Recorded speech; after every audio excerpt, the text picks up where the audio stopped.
दोस्तों नमस्कार। गुरु पर्व की लख लख बधाइयां और लख लख बधाइयां इस बात को लेकर भी कि गुरु पर्व के दिन ही सरकार को सद्बुद्धि आ गई। सेवा भाव तो इस देश के किसानों में बाखूबी रहा है। सेवा भाव तो इस देश में गुरु पर्व को मनाने वाले हर सिख में रहा है, लेकिन सद्बुद्धि सरकार के हिस्से में नहीं आई शायद। लेकिन गुरु पर्व के दिन जब सरकार ने आज इस बात का ऐलान किया कि तीनों कृषि कानून वह वापस ले रही है, तो एक बरस के उस सफर और उस यात्रा पर हर कोई निकल पड़ा कि इस दौर में क्या कुछ हो गया। एक साल तक आंदोलन दुनिया के किसी देश में नहीं चला। किसानों ने इस तरीके का आंदोलन समूची दुनिया में कहीं नहीं किया। भारत के भीतर किसानों की आर्थिक और सामाजिक परिस्थितियां कैसी है यह किसी से छुपा हुआ नहीं है, लेकिन सरकार की हठ थी, सरकार अडिग थी। सरकार कह रही थी कि हमने संसद में इस पर मुहर लगाई है, राष्ट्रपति ने हस्ताक्षर किए हैं और हमारी इच्छा इस देश में खेती में सुधार की है। लेकिन सरकार ने आंखें मूंदे रखी इस दौर में किसानों की बदहाली को लेकर, इस देश के भीतर में खत्म होती मंडियों को लेकर, इस देश के भीतर में एमएसपी पर खेती ना बिक पाने की परिस्थितियों को लेकर, और इस दौर में बीते एक बरस में इस तरीके से खुले आसमान तले एक साल तक किसान जिस तरीके से आंदोलनरत हुआ, हर मौसम को देखा, हर परिस्थितियों को देखा। दिल्ली जैसी जगह में जहां पर मौसम की मार प्रदूषण में जब समाहित हो गई, तो सुप्रीम कोर्ट भी जागृत हो गया। सुप्रीम कोर्ट जिसने कृषि कानूनों को लेकर सुनवाई की, एक कमेटी बना दी, लेकिन उस कमेटी के पास भी कोई किसान गया नहीं, बल्कि सरकार से जुड़े संगठनों ने ही वहां पर दस्तक दी, सुझाव दिए। लेकिन किसान अपने तौर पर बार बार सरकार को समझाता रहा ये तीन कानून जो हैं उसके लिए क्यों अहितकारी है, और आने वाले वक्त में कोई खेती की जमीन उसके पास क्यों नहीं बचेगी, वो कैसे गुलामी की परिस्थितियों को जीने लगेगा। लेकिन सरकार नहीं मानती थी। सरकार बार बार इस बात का जिक्र करती रही और आज भी किया कि इस देश के भीतर में छोटे और सीमांत किसान जिनकी तादाद 10 करोड़ से ज्यादा है, हम उनका हित साध रहे हैं। और सरकार ने किसानों के बीच एक बड़ी मोटी लकीर खींचनी चाहिए। यह मोटी लकीर बड़े किसान और छोटे किसानों के बीच को लेकर थी। किसान सम्मान निधि के मातहत जो भी लाखों करोड़ रुपया इस बात का जिक्र किया गया कि हमने किसानों के खातों में सीधे पहुंचा दिया गया, बीमा का जिक्र किया गया, और आज तो बीज, बीमा, बाजार, बचत, चारों बातों का जिक्र करते हुए किसानों के लिए कितना हित साधना चाहती है और देश हित में सरकार कैसे काम कर रही है, इस बात का जिक्र प्रधानमंत्री ने राष्ट्र के नाम संबोधन से किया। लेकिन शायद ये पहली बार एक ऐसी परिस्थिति इस देश में किसी आंदोलन ने पैदा की, वह भी इस मोदी काल में, जिसमें उसके द्वारा लिए गए निर्णय इस देश की अर्थव्यवस्था की रीढ़ को तोड़ रहे हैं। इस देश के भीतर में जो इस देश की रीढ़ है किसान, उसकी परिस्थितियों से आंख मूंद रहे हैं और एक के बाद एक राजनीतिक तौर पर और इस देश के सामाजिक और आर्थिक मुद्दों से जुड़ी हुई परिस्थितियों ने सरकार को घुटनों के बल ला दिया। लेकिन फिर भी सद्बुद्धि आई। सरकार ने तीनों कृषि कानून वापस लेने का जिक्र किया। यह एक अलग बात है कि इस दौर में एमएसपी को कानून बना दिया जाए, इस बात का जिक्र नहीं किया गया है। सिर्फ इतना जिक्र किया गया है कि हम एमएसपी किस तरीके से हर बार बढ़ाते चले जाते हैं। और यकीन जानिए 2010 के बाद से आज जब आप एमएसपी को देखेंगे, जो सरकार द्वारा निर्धारित रकम होती है जिस पे खरीद होती है उपज की, वह लगभग दुगनी हो चुकी है, यानी 1000 से 2000 तक पहुंच गए। लेकिन किसानों को कुछ नहीं मिलता है, यह एक फैक्ट है। और आज जब प्रधानमंत्री इस बात का जिक्र कर रहे थे कि हमने भंडारण को लेकर, हमने तकनीकी उपकरणों को लेकर, हमने बीज को लेकर, हमने यूरिया को लेकर, हमने बीमा को लेकर, इन सारी परिस्थितियों में किसानों को कितनी बड़ी राहत इस दौर में दी है, तो उसके ठीक उलट की परिस्थितियां किसानों के साथ रही। एफसीआई के गोडाउन बंद हो चले हैं, अडानी के गोडाउन उन तमाम ग्रामीण इलाकों में खुलने लगे हैं। रिटेल सेक्टर में जो उपज की कीमत है, चाहे वो चावल हो, चाहे वो गेहूं हो, चाहे वो दाल हो, किसी भी चीज की उपज अगर रिटेल सेक्टर तक जब आप पहुंचते हैं तो उसकी कीमत में इजाफा खेत में जो किसान बेचता है उसकी तुलना में 10 से 100 गुना तक ज्यादा होता है। लेकिन किसानों के हक में कुछ भी नहीं आता है। मंडियों से इतर जो अनाज बेचने की परिस्थितियां सरकार लगातार जिक्र करती रही, उसने आज जिक्र प्रधानमंत्री ने ई नैम का भी किया। यानी आधुनिक तौर पर इलेक्ट्रॉनिक व्यवस्था के तहत आप अपनी फसलों को बेच सकते हैं। आप कल्पना कर सकते हैं मंडियों के बाहर खड़े ट्रक, ट्रैक्टर, जब उनको लेकर इस देश के भीतर में कोई आधुनिक सोच नहीं लाई गई, तो ऐसे में टेक्नोलॉजी के जरिए कौन सा किसान कैसे जुड़ेगा, इस दिशा में सरकार ने कभी नहीं सोचा। सिर्फ आंकड़ों की लब्बो-लुबाब को उसने परोसना शुरू किया और इस बात की जानकारी दी कि हमने इस देश में 1000 मंडियों को ई नाम से जोड़ दिया है। इस बात का ऐलान किया कि हमने बीमा देना शुरू कर दिया। इस बात का ऐलान किया कि हम बीज मुफ्त बांट रहे हैं। इस दौर में खाद तक की परेशानी लोगों ने भोगी और लाइन में लगे हुए खाद के लिए मौतें भी हुई। लेकिन इन परिस्थितियों से आंखें सरकार ने बंद कर ली। तमाम परिस्थितियों में जो 3 कानून लाए गए, अगर उसके सफर पर भी आज निकले तो पहले झटका आपको तभी लगेगा जब 750 किसान इस दौर में शहीद हो गए जो आंदोलन में शामिल थे। सबसे बड़ी तादाद पंजाब के किसानों की है, जहां से तकरीबन 600 किसानों की मौत हुई है इस दौर में, आंदोलन के वक्त में।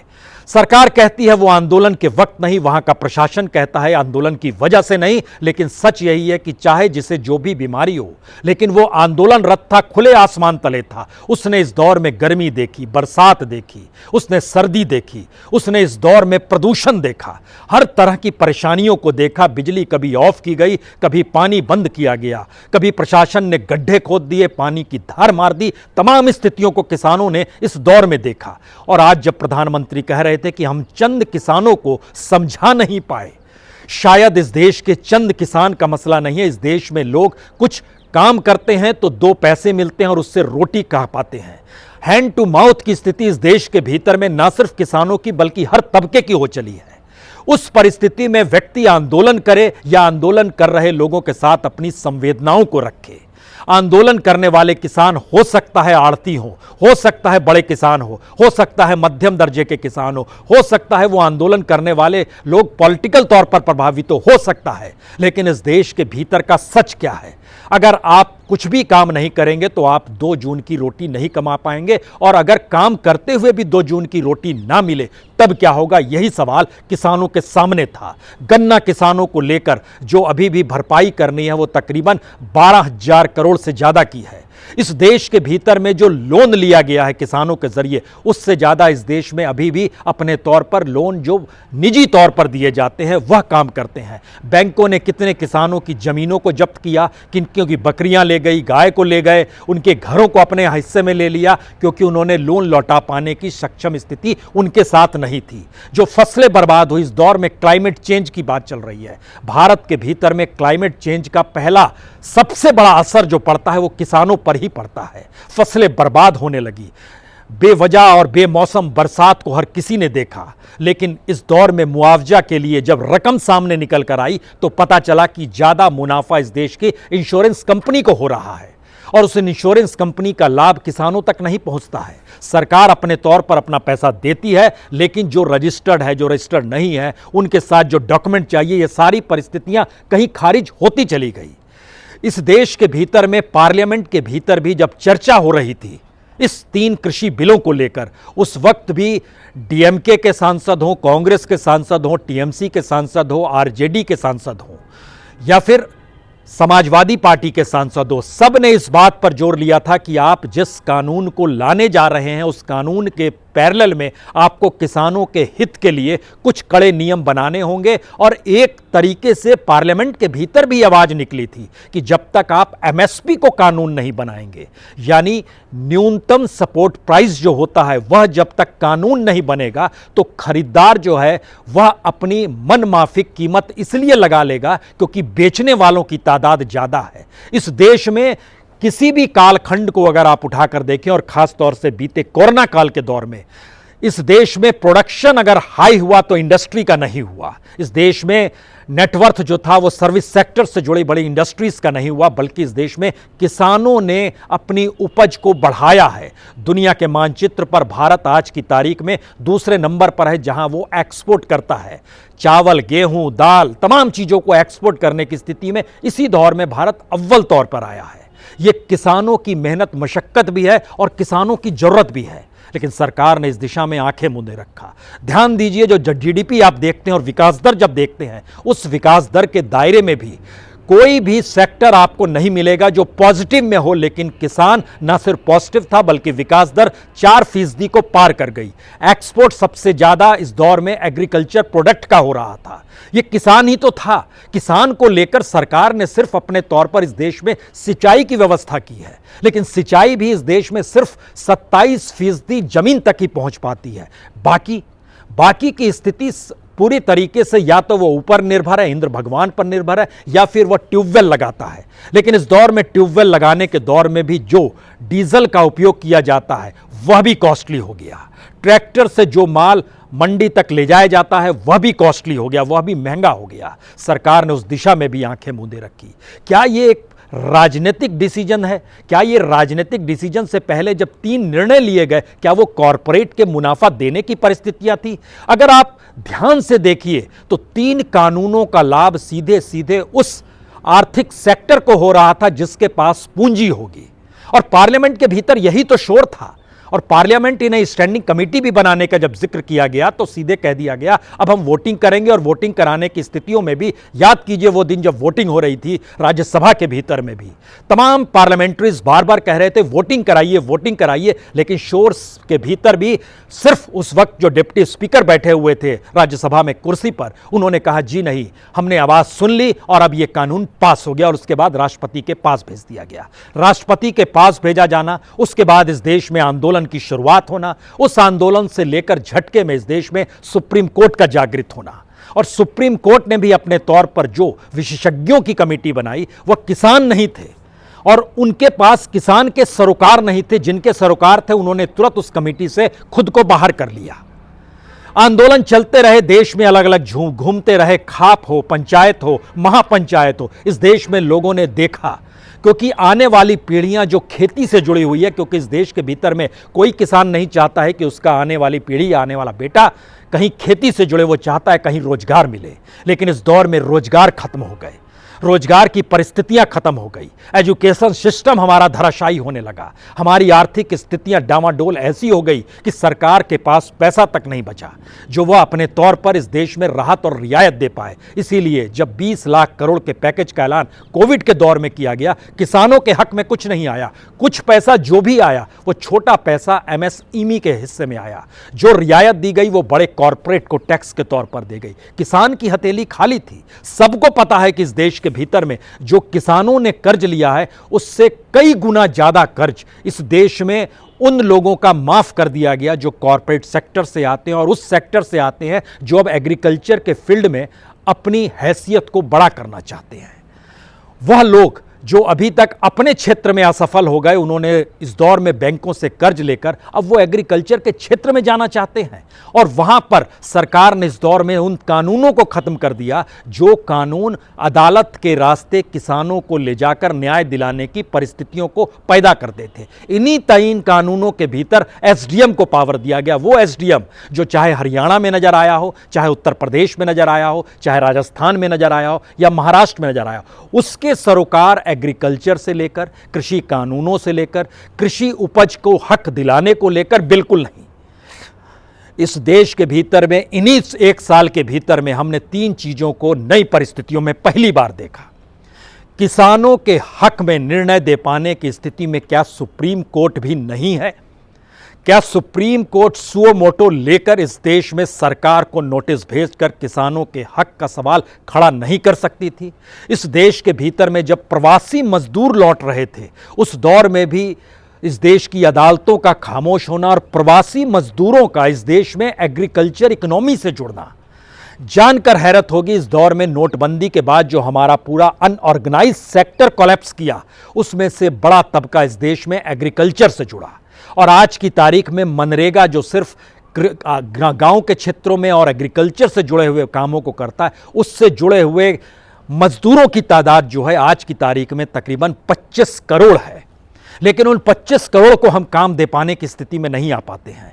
हमने उनके लिए काम की व्यवस्था भी की तो 6 से 7.5 करोड़, इसके आगे आंकड़ा नहीं गया, बाकियों के पास काम ही नहीं।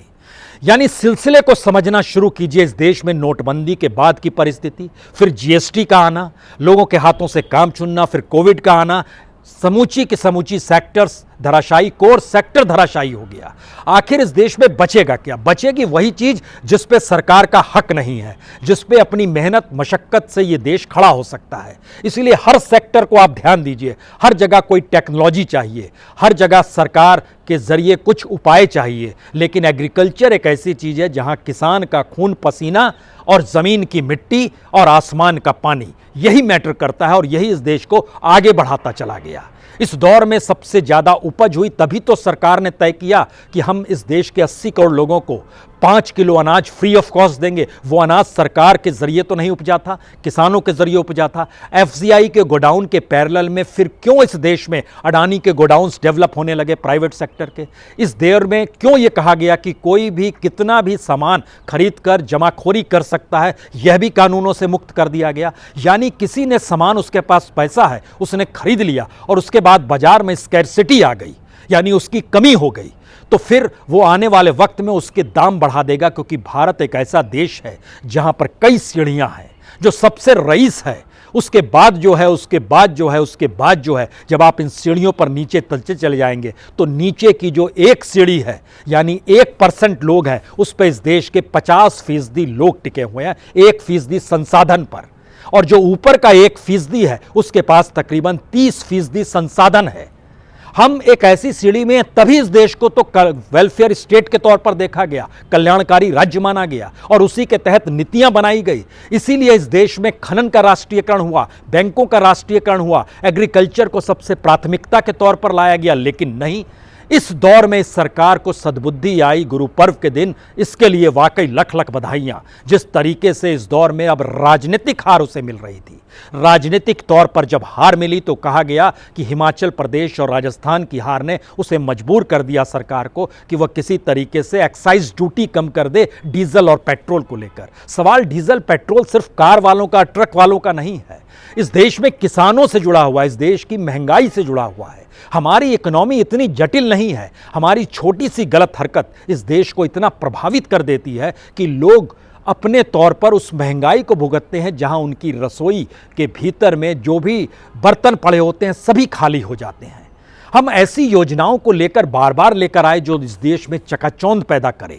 हमने बार बार इस बात का जिक्र किया, तमाम राष्ट्र के नाम संदेश में प्रधानमंत्री जब जब निकल कर आए, और आज भी जब इस बात का वो जिक्र कर रहे थे कि हमने बीमा क्षेत्र में इतना पैसा दिया, हमने किसानों को सीधे बैंक ट्रांसफ़र इतना किया, हमने इस देश के छोटे किसानों को लेकर उनके लिए मंडियों के विकल्प के तौर पर खोले, जहां पर आड़तियों की नहीं चले और वहां पर वो खुले बाजार में अपना सामान बेच सके। लेकिन क्या सरकार ये नहीं जानती है कि इस देश के कॉरपोरेट या पैसे वाले जब धंधा करने निकलते हैं तो उनकी पहली जरूरत मुनाफा होती है। वो मुनाफा कमाना चाहते हैं और मुनाफा बनाना जानते हैं, और उनके रास्ते में कोई कानूनी अड़चन ना आए, इसीलिए सरकार ने तमाम कानूनी अड़चनों को खत्म करते हुए सारे पावर एसडीएम को दे डाले। वाकई लख लख बधाइयां सरकार को, जो 3 कानून उसने वापस ले लिए। और एक आखिर में शब्द इस बात को लेकर सोचना चाहिए, हम भी जब खुले आसमान तले दिल्ली में खड़े होते हैं तो बार बार इस बात को महसूस करते हैं कितना प्रदूषण है दिल्ली के भीतर। सुप्रीम कोर्ट जागा, केंद्र सरकार जागी, दिल्ली सरकार जागी, लेकिन इस दौर में किसी ने नहीं सोचा इस खुले आसमान तले 24 घंटे जो किसान बीते 1 बरस से बैठा हुआ है, इस 26 तारीख को 1 बरस हो जाता। इस दौर में उनके घर की परिस्थिति, उनकी अपनी मानसिक परिस्थिति, और अखबारों में भरा पड़ा है कि अगर इस हवा के नीचे आप लगातार लेते रहेंगे तो आपकी यादाश्त कम हो जाएगी, आपको कई बीमारियां हो जाएंगी। लेकिन किसी को कोई फिक्र नहीं। कॉन्स्टिट्यूशन जीने के अधिकार को देता है, कॉन्स्टिट्यूशन सद्बुद्धि लाकर जनता से माफ़ी मांगने की परिस्थितियों से इतर उस कानून के राज को देखता है कि आखिर इतना कष्ट इस देश ने क्यों भोगा है। और एक सरकार जिसे जनता चुनती है, वह सरकार अगर गलत निर्णय लेती है तो उसे सुधारने में 1 साल का वक्त क्यों लग गया, और इस 1 साल के वक्त में मुआवजा कौन देगा, उसकी कोई भरपाई करेगा? भरपाई हो नहीं सकती है। लेकिन फिर भी सरकार को सद्बुद्धि आई है, गुरु पर्व के दिन सद्बुद्धि आई है। सरकार को लख लख बधाइयाँ। और मोदी जी ने बीते 1 बरस के भीतर इस कानून को लेकर जो भी लकीरें खींची, उन लकीरों को दोबारा वो पढ़ने की कोशिश करें, अपने सलाहकारों को बदलें, आर्थिक विशेषज्ञ ऐसे रखें, इकोनॉमिस्ट ऐसे रखें जिनके सरोकार इस देश की उस गरीब अवस्था से जुड़े हों जो बाजार चकाचौंध से हटकर इस देश में 2 जून की रोटी की भी फिक्र करता हो। किसानों की परिस्थिति बिल्कुल ऐसी हो चली है। क्या वाकई इस देश की अर्थव्यवस्था, इस देश की कृषि अर्थव्यवस्था, इस देश में आर्थिक नीतियों को लेकर सोच, क्या लख लख बधाइयाँ सरकार को दे कि वाकई उनके भीतर ये परिस्थिति आ जाएगी। और फिर आज प्रधानमंत्री उस बुंदेलखंड में जा रहे हैं एक क्षण के लिए, जब वह बुंदेलखंड में तमाम योजना, जो 3000 करोड़ से ज़्यादा की योजनाओं का ऐलान करने वाले हैं, एक क्षण के लिए वह सोच लें, बुंदेलखंड न सिर्फ इस देश का बल्कि दुनिया का ऐसा इलाका है जहां पर गरीबी, भुखमरी की वजह से, काम ना मिलने की वजह से, खेती ना हो पाने की वजह से सबसे ज़्यादा पलायन इसी क्षेत्र में हुआ है। बुंदेलखंड में हर दिन 5000 से ज़्यादा लोग उस इलाके में, महोबा और झांसी के इलाके में जहां प्रधानमंत्री आज जा रहे हैं, उस इलाके से हर दिन 5000 लोग गांव छोड़कर शहर में मजदूरी करने जा रहे थे। सबसे ज़्यादा मौतें इस दौर में भूखमरी या कहें पानी की वजह से और बीमारियों की वजह से इसी बुंदेलखंड में हुई है। दुनिया का ये वैसा क्षेत्र है जहां पर लोगों के पास काम नहीं था, खाने की रोटी नहीं थी और खुले आसमान चले पेड़ तले खटिया बिछाकर जिंदगी और मौत से जूझते हुए लोगों की लगातार कतारें बुंदेलखंड में देखी जा सकती है। क्या प्रधानमंत्री उस दिशा में देखेंगे या फिर 3000 करोड़ से ज़्यादा की परियोजनाओं का ऐलान इसलिए करेंगे क्योंकि उत्तर प्रदेश में चुनाव है? और उत्तर प्रदेश में चुनाव है, क्या इसीलिए गुरु पर्व के दिन सद्बुद्धि आई? पंजाब में चुनाव है, क्या इसीलिए सद्बुद्धि आई? सद्बुद्धि जब भी आई, सद्बुद्धि आई, ये एक अच्छी बात है। लख लख बधाइयाँ एक बार फिर आप सभी को। आज गुरु पर्व है। बहुत बहुत शुक्रिया, बहुत बहुत शुक्रिया।